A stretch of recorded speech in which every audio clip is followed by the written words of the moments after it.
Abhishek Bandyopadhyay diamond Harbour model নিয়ে বুক ঠুকে বলছেন কেউ আমি এই মডেলকে হারাতে পারবে না। যিনি ভোটে লড়েছেন অভিষেক বন্দ্যোপাধ্যায়ের বিরুদ্ধে তিনি কাগজ দিয়ে বলছেন কিভাবে সেখানে গুন্ডামি চলেছে, রিগিং চলেছে, কিভাবে ভোট লুট চলেছে। সেই অভিষেক বন্দ্যোপাধ্যায় আজকে গোটা ইউনিয়ন অফ ইন্ডিয়াকে চ্যালেঞ্জ করছেন।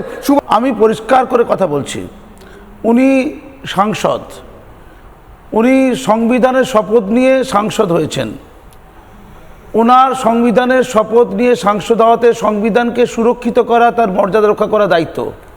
তিনি নিজে বলছেন যে ভাষায় কথা, যে কথা বললেন, দেশদ্রোহিতার কথা যেটা বললেন, সংবিধানকে অগ্রাহ্য করার কথা যেটা বললেন, দেশকে চ্যালেঞ্জ ছুড়ে দেওয়ার কথা যেটা বললেন, তাতে ওনার বিরুদ্ধে আইনগত কী কী পদক্ষেপ নেওয়া হবে এটা আমি জানতে চাইছি। তাহলে সাংসদরা প্রত্যেকে তাহলে দেশদ্রোহীরা সংসদে বসে থাকে নাকি? তাহলে দেশদ্রোহীরা যদি সংসদে বসে থাকে তাহলে সেই দেশের সুরক্ষা কী হবে, এটাই প্রশ্ন করতে চাইছি। Number one. নাম্বার টু, এখন যেটা হলো union of India versus Falta, আমি মিনি পাকিস্তান বলছি না, ফলতাকে মিনি মেটিয়াপুরে যে জাতীয় সঙ্গীত গাওয়াতে গিয়ে কাজী মাসুদ আক্তার রক্তাক্ত হয়েছিলেন, ওটাও versus union of India versus mini Pakistan. এবং রাজনাথ সিং এসে সেটা উল্লেখ করেছেন পশ্চিমবঙ্গে যখন তিনি ভোট প্রচারে এসেছেন। তাহলে দেশদ্রোহীদের সুরক্ষার জন্য কি ডায়মন্ড হারবার মডেল? আমি পরিষ্কার বলছি 7 লক্ষ প্লাস ভোট পেয়েছিলেন না? 7 লক্ষ। তাহলে আমি পরিষ্কার করে আমি অভিষেক বাবুর কাছ থেকে গোটা পশ্চিমবঙ্গের মানুষের কাছে জানতে চাই যে ডায়মন্ড হারবার মডেল মানে কি? লুটের মডেল? ডায়মন্ড হারবার মডেল মানে কি জাহাঙ্গীরদের সুরক্ষা দেওয়ার মডেল, জাহাঙ্গীরদের পুষ্প বানানোর মডেল?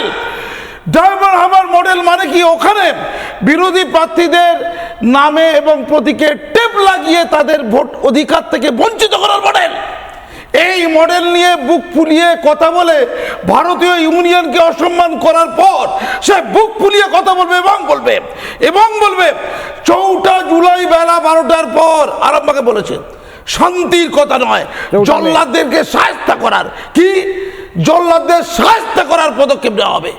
আগামীকালকে গোটা রাজ্যের মুসলমান ভাইদের বলে রাখি, আপনারা ট্র্যাপে পা দেবেন না, আগুন নিয়ে খেলবে, আপনাদেরকে বড়ে বানিয়ে গন্ডগোলের মধ্যে লাগিয়ে ওরা আপনাদের ক্ষতিগ্রস্ত করে কেটে পড়বে।